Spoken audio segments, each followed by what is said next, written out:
Bonjour à tout le monde qui se sont joints à nous. Merci de vous joindre à nous encore ce mois-ci pour l'événement Court-Circuit. Court-Circuit, 15 minutes avec Roger Plamondon aujourd'hui pour cette édition du mois d'avril. Mon nom est Kate Monfette, je suis directrice affaires publiques chez Tesla RP qui vous présente l'événement d'aujourd'hui. Juste un petit rappel sur ce qu'est Court-Circuit. C'est un événement qui dure 15 minutes top chrono. C'est assez rapide, c'est une conversation condensée. Les participants qui se sont joints à nous peuvent poser des questions si le désir. Il y a une petite boîte, un petit icône au bas de votre fenêtre Zoom pour poser des questions.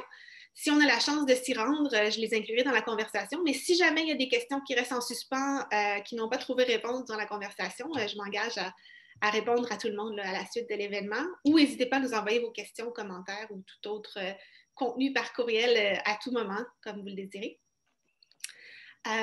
Sans plus tarder, je vous présente notre invité. Merci beaucoup d'être avec nous, M. Plamondon, aujourd'hui. Un plaisir.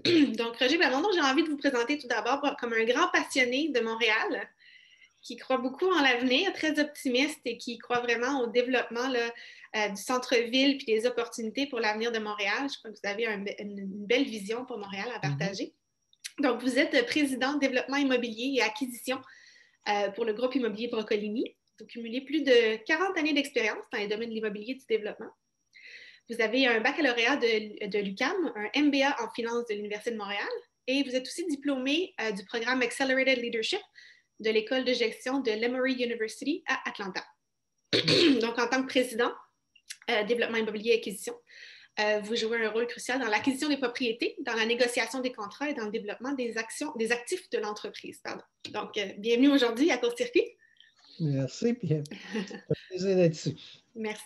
Donc, pour rapidement là, introduire le sujet d'aujourd'hui avant que je parte le 15 minutes, on sait que là, on vient d'atteindre le 1 an, là, un peu plus qu'un an de pandémie et de confinement. Et cette pandémie-là a changé bien des choses. Il y a des secteurs qui sont encore paralysés, mais il y en a d'autres qui ont dû s'adapter là, à vitesse grand V puis qui ont vu leur demande là, littéralement exploser. Donc, je crois que le constructeur Brocolini fait partie de la seconde catégorie. Vous avez été au cœur là, du changement qui s'est opéré dans la chaîne mondiale d'approvisionnement, dans la chaîne logistique, mais aussi vous travaillez sur d'immenses projets de centres de distribution pour des géants comme IKEA et Amazon qui, eux, ont littéralement vu leur demande exploser là, avec le commerce en ligne. Donc, c'est sans doute le signe d'une nouvelle tendance, mais aussi peut-être une superbe fenêtre d'opportunité là, pour l'expertise montréalaise de rayonner. Alors, je vous ouvre le micro sur ça. Comment est-ce que votre industrie, juste rapidement, là, dans le début de conversation, a réagi à la pandémie il y a 1 an? Puis comment vous avez réussi à poursuivre vos opérations? Parce qu'on sait que le milieu de la construction puis du développement, ça a quand même été assez rapide pour que vous vous remettiez au travail. Donc, pouvez-vous juste nous décrire un petit peu comment ça s'est passé?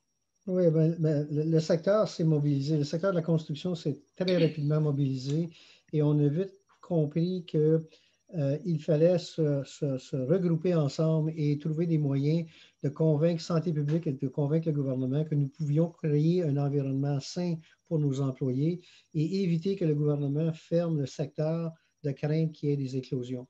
Donc, l'industrie s'est regroupée. On a fait des présentations auprès du gouvernement. Nous, chez Brocolini, nous étions chanceux, tout étant relatif, qu'en Ontario, les chantiers n'avaient jamais fermé. Donc, nous avons eu l'occasion de mettre sur place des mesures qu'on a pu incorporer dans ce plan qui a été présenté à la Santé publique. Et ça nous a permis ensuite de justement obtenir la confiance de Santé publique et de ce fait-là, par la suite, la responsabilité de s'assurer qu'on maintenait le contrôle puis qu'on a créé cet environnement sain pour nos employés. Donc, on a mis plusieurs mesures en place, les stations de lavage de mains, contrôle à l'entrée, température, tout ce qui va avec. Mais c'était vraiment un effort collectif puis une prise en main du secteur, mais Brocolini a joué un rôle de leader à l'intérieur de tout ça. Puis vous mentionniez l'autre jour quand même des mesures incitatives intéressantes aussi pour les employés parce que c'est bien beau de mettre des mesures en place, mais comment est-ce qu'on s'assure et qu'on les motive à les suivre? Je ne sais pas si vous voulez rapidement en glisser un petit mot. Oui, sûr. Alors, il y a 2 façons des fois d'essayer d'obtenir l'adhésion des personnes. C'est soit tu as le bâton ou tu as quelque chose qui est un incitatif un peu plus positif. Nous, on a opté pour le deuxième. Donc, ce qu'on a fait, on a créé un système, c'est simpliste, mais c'est très efficace. On a créé un système de points et les gens débutent chaque semaine avec des points et ils perdent des points s'ils ont un comportement qui va à l'encontre des mesures. Donc, s'ils ont oublié de mettre un masque, ils l'ont enlevé trop tôt, ils ne tiennent pas une distance selon la réglementation, et ainsi de suite. Et les gens qui ont un dossier avec le plus de points, donc un dossier vierge, je devrais dire, avec le maximum de points, font partie d'un tirage, d'une loterie pour des cartes d'essence. Et donc, on remet des cartes d'essence à raison de, je pense que c'est 75 de mémoire, 75 d'essence aux employés comme récompense, si on veut, d'avoir bien agi et d'avoir adhéré aux mesures. Parce que fondamentalement, c'est pour la sécurité de tout le monde. Donc, on demande à nos employés, mais il y a des vieilles habitudes dans les chantiers de construction. Des fois, c'est difficile, mais on voit que, bon, évidemment, sur un an, les gens se sont adaptés, mais ce petit programme-là a été très, très, très positif et très bien reçu. Excellent. Donc là, c'est bien beau là, de dire on recommence, tout le monde est sur le chantier, puis on bouge, mais il y a eu des problèmes au niveau de la chaîne d'approvisionnement mondiale. Donc, j'imagine que ça a affecté vos projets. Puis pouvez-vous nous parler un peu de l'impact que ça a eu dans le concret sur la livraison de projets, puis un peu pour utiliser le backlog que ça a créé là, dans tout le processus? Nous, on a été chanceux, touche au bois, et que on a une relation très solide avec nos sous-traitants. On travaille, ça fait longtemps avec nos sous-traitants, avec le cœur de nos sous-traitants. Et donc, on a très rapidement travaillé avec eux pour bien comprendre leur réalité, qu'ils comprennent les nôtres.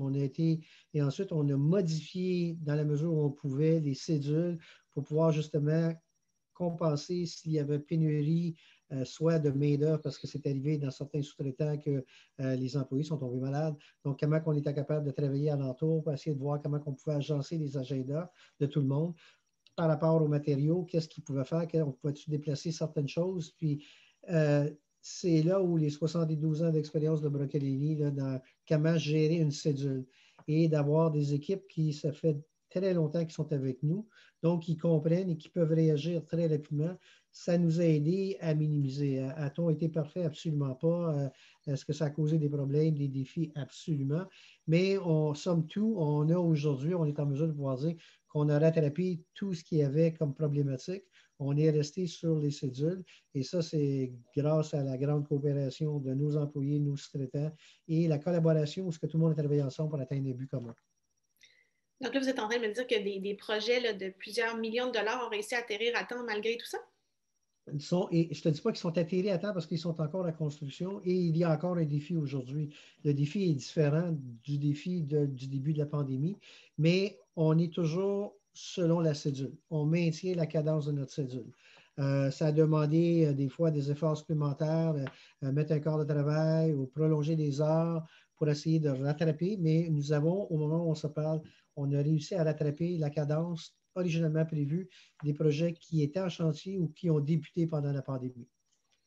Et on se croise les doigts que ça va continuer à se poursuivre, même si aujourd'hui, on fait face à des défis exceptionnels là, au niveau de pénurie, de rupture, de choses. Donc, pour les nouveaux projets, c'est un peu plus difficile parce qu'à titre d'exemple, si je débute un projet aujourd'hui, il y a comme un délai dans la fabrication et la livraison d'acier d'un peu plus de 6 mois de plus que ce que c'était normal.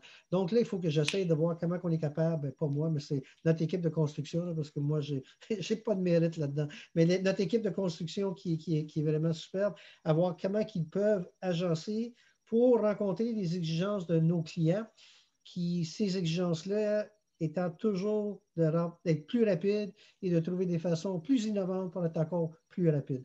Donc, c'est une négociation constante. Mais à date, encore, touche au bois, on réussit à passer à travers.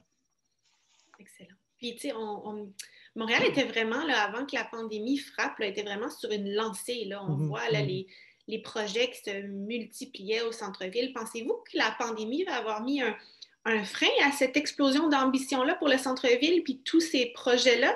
Ou vous pensez qu'il y a assez l'industrie a assez les reins solides, puis l'ambition nécessaire pour qu'on continue là, sur cette lancée-là? Je pense qu'il y a vraiment quelques réalités là, qui sont un peu différentes dans le marché. Si on regarde le marché du centre-ville, où le secteur industriel, évidemment, est moins présent. Donc, dans le secteur résidentiel, nous avons présentement deux immenses chantiers en construction près de la Tour de la Bourse, là, avec le siège social de la Banque nationale. Et ces projets-là qui ont débuté juste avant la pandémie et la vente avant la pandémie, on maintient la cadence, il n'y a pas eu d'annulation, on n'a pas eu de déplacement, de préoccupation des clients de voir s'il y avait une perte de valeur et ainsi de suite. Nous avions un projet que nous étions supposés de démarrer l'an dernier au mois d'avril. Donc, tu peux t'imaginer qu'au mois d'avril, démarrer un projet l'an dernier avec le début de la pandémie, quand tout a fermé le 13 mars, c'était peut-être pas le moment idéal de lancer un projet. Donc, on a remis ce projet-là à un an plus tard. Donc, on va démarrer le projet là, dans les semaines qui viennent. On demeure très confiant sur la force et les ingrédients du centre-ville de Montréal qui étaient là avant la pandémie et qui vont revenir au centre-ville. Les universités, une fois que les campus universitaires vont rouvrir, ça, c'est un gros contributeur parce qu'évidemment, les étudiants doivent occuper des logements et on voit les universités ont commencé déjà à annoncer et afficher leurs couleurs pour les sessions d'automne en étant d'être beaucoup plus actifs et de ramener les gens. J'ai l'honneur de pouvoir être le vice-président de l'Institut de développement urbain et avec l'Institut qui travaille avec Santé publique pour déjà mettre en place le protocole de retour au travail pour le bureau. Une fois que le niveau de vaccination va avoir atteint un certain seuil, on va avoir l'intégration progressive pour le retour au bureau et on va voir le retour des gens à leur travail. Et moi, je suis un de ceux qui croient que même si on parle beaucoup du modèle hybride et télétravail, nous avons embauché 100 personnes pendant la pandémie. On a agrandi nos effectifs de 30% chez Broccolini. Et on voit les limites du télétravail par rapport à l'embauche de nouveaux employés. Le manque de contact humain, on le sent. Là. Donc, on est très confiant que les gens vont vouloir réintégrer le milieu de travail. Les compagnies devront être un peu plus flexibles. À l'extérieur de Montréal, le secteur industriel, lui, il est en feu présentement. La pandémie a évidemment accéléré le déplacement vers les achats en ligne et on voit les entrepôts, les nouvelles générations d'entrepôts industriels. Vous en voyez un derrière moi qui est le dernier bébé d'Amazon à Ottawa que nous sommes en train de construire. Alors ça, c'est un immeuble de 2,9 millions de pieds carrés. Alors, le conventionnel, un immense centre de distribution, parle d'à peu près 1 million, 1,2 million. Celui-là a plus que 2 fois cette grosseur-là, sur un niveau d'à peu près l'équivalent de 7 à 8 étages de haut. C'est vraiment complètement différent de ce qu'on On réinvente les entrepôts complètement. C'est pas du tout ce qui se faisait avant. Il n'y a plus là, les petits chariots qui se promènent dans les larges allées pour aller chercher des... C'est complètement une autre génération de centres de distribution. Pouvez-vous nous parler un peu de la première fois que vous avez mis les pieds? C'est quoi qui est le plus impressionnant de voir la logistique de tout ça puis le niveau d'efficacité? Oui, ben, la présence de robotique maintenant, elle est complètement... C'est hallucinant. Moi, je me souviens des premiers centres de distribution lorsque j'étais chez Costco, là, je te ramène il y a plusieurs années. On était émerveillés par le fait qu'on pouvait scanner une palette qui rentrait dans un camion pour pouvoir calculer le poids qui était dans le camion. Puis ça, c'était comme la dernière génération là, de technologie. Aujourd'hui, à l'intérieur de ces bâtiments-là, il y a une occupation dans le centre uniquement des robots qui vont cueillir la marchandise et j'ai entièrement confiance bientôt dans la conduite autonome des véhicules parce que je regarde les robots et ça ne se frappe pas. Mais ça bouge, ça se promène continuellement, tu les vois. Ils vont chercher la marchandise, ils ramènent la marchandise sur le périmètre de la bâtisse où là, les associés d'Amazon cueillent la marchandise, c'est mis dans des paniers, c'est acheminé à des étages inférieurs où là, c'est regroupé dans les commandes. Et tout ça pour permettre, parce que tu en parlais juste avant qu'on soit live, de pouvoir recevoir la commande le lendemain d'Amazon et recevoir la marchandise chez toi. Donc, c'est hallucinant. Et la densité de la robotique ne pourrait pas être égalée par la densité humaine parce que, bon, on a besoin d'espace, on a besoin d'avoir plus d'espace pour pouvoir circuler, chaleur et ça. Les robots, eux autres, c'est hallucinant. Dans le secteur alimentaire, c'est la même chose. Ils ont une nouvelle robotique qui cueille et qui dépose les choses dans le plancher. Et les commandes se font là. Et ensuite, ça sort, ça s'en va. Donc, et ça bouge constamment. Entre les premiers qu'on a fait et les derniers, juste sur le côté Amazon, il y a une évolution constante. Donc, une chose qui est certaine, c'est que dans l'avenir, puis quand tu m'as posé la question de l'avenir de Montréal, où je crois que Montréal et le Québec, règle générale, a une occasion rêvée, c'est que tout le monde va vouloir aussi bouger vers une économie verte. Et là, on a une chance d'être le leader. On a une énergie qui est propre, renouvelable, à coût qui est beaucoup plus inférieur, somme totale de production. On a la technologie, on a des campus universitaires de premier ordre, on a un génie créateur extraordinaire, un esprit entrepreneurial tu ne peux pas, on ne retrouve pas sur le marché. Donc, au Québec, on a une occasion vraiment, mais vraiment de prendre la pôle et être les leaders. Je suis fier de faire partie du comité directeur du plan climat de la Ville de Montréal et on regarde vers l'avenir comment faire la nouvelle construction pour rendre le tout, évidemment, le moins nuisible à l'environnement parce que, bon, on a une responsabilité de le faire et Montréal et le Québec ont une chance inouïe d'être le leader à travers le Canada. Donc, qu'est-ce qu'il faut faire? Parce que ça, c'est maintenant, là. C'est maintenant que ça Ah se ouais, passe. C'est pas demain, là. Non, non, ça joue Qu'est-ce qu'il maintenant. faut faire pour pas que Montréal manque le bateau? Est-ce que ça prend plus de coordination? Est-ce que ça prend être un petit peu plus agressif, aller chercher les clients à l'étranger? Qu'est-ce qui, selon vous, fait qu'on ne peut pas rater notre chance? Ben, je pense que, ça prend une volonté, premièrement, une volonté de l'ensemble des intervenants. Et des fois, ça prend un petit, soit un petit coup de pouce ou des fois une petite tape ses mains pour rappeler à l'ordre et à ramener tout le monde à l'ordre. Donc, on voit le secteur financier présentement, avant d'investir, demander c'est quoi la position et la vision environnementale des entreprises, c'est quoi, on parle en anglais de ESG, là, donc c'est quoi ta contribution au niveau de l'environnement, le social, la gouvernance, et voir. Alors, donc, on voit et on dit, on n'investira pas chez toi si tu n'es pas capable de faire une démonstration d'une position. Donc, déjà là, une motivation. Le gouvernement, évidemment, a un rôle important à jouer dans une politique cohérente pour favoriser ce genre d'investissement-là. Et les investisseurs, développeurs comme nous, on n'est pas niaiseux, on n'est pas naïfs, on voit l'évolution du marché et on reconnaît que si on ne bouge pas, purement sur le côté rentabilité, on va se faire pénaliser parce que nos bâtiments ne pourront pas répondre à la demande à l'avenir. Et on a aussi une responsabilité sociale à titre d'entreprise de s'assurer qu'on travaille vers un environnement. Donc, je pense que présentement, il y a une volonté. Puis, il y a une nouvelle génération d'employés qui viennent, puis on l'a vu dans notre embauche. Une des premières questions qui est posée par les employés, c'est quoi votre position comme entreprise? Et donc, tu ne peux plus te mettre la tête dans le sable et dire ben, ça ne me touche pas, ça ne m'affecte pas. Ou si tu le fais, ben, ne sois pas surpris que la parade passe puis que tu n'es pas dans la parade. Et nous, chez Broccolini, non seulement qu'on aime être dans la parade, mais on aime être en avant de la parade. Donc, on travaille très fort là-dessus. Donc, Montréal est bien positionné dans le Ouais. sens où il reste encore de l'espace un peu pour aller construire. On a l'expertise en génie, on a l'expertise en développement durable, on a les grandes universités, on a, semble-t-il, un leadership qui semble se coordonner pour donner des résultats. Donc, Exact. ça l'augure bien pour 2021-2022. Nous, on est hyper confiants sur l'avenir de Montréal, non pas juste pour 21, 22 et 23, mais pour plusieurs années à venir.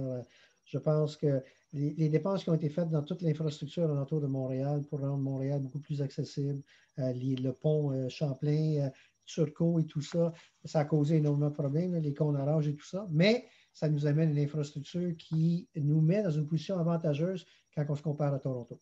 Donc, Moi, je trouve que c'est un bon mot de la fin, ça. Moi, je demeure confiant à Montréal. Il n'y a aucun doute là-dessus. Parfait, mais ça fait déjà 15 minutes. Bon, le temps passe vite. Ça passe vite. Merci beaucoup de vous être joints à nous aujourd'hui. Puis merci à tout le monde là, qui s'est joint à nous également. Puis, si jamais il y a des questions qui sont restées en suspens, je vais m'assurer de vous revenir. N'hésitez pas à nous envoyer vos commentaires, vos questions. Puis, bien, restez à l'affût pour la prochaine édition là, du mois de mai et le prochain sujet. Donc, merci beaucoup, M. Palmondon. C'est moi qui vous remercie. Merci à tout le monde. Si des questions, ça me fait plaisir de répondre. Bonne fin de journée. Bonjour tout le monde et soyez prudents.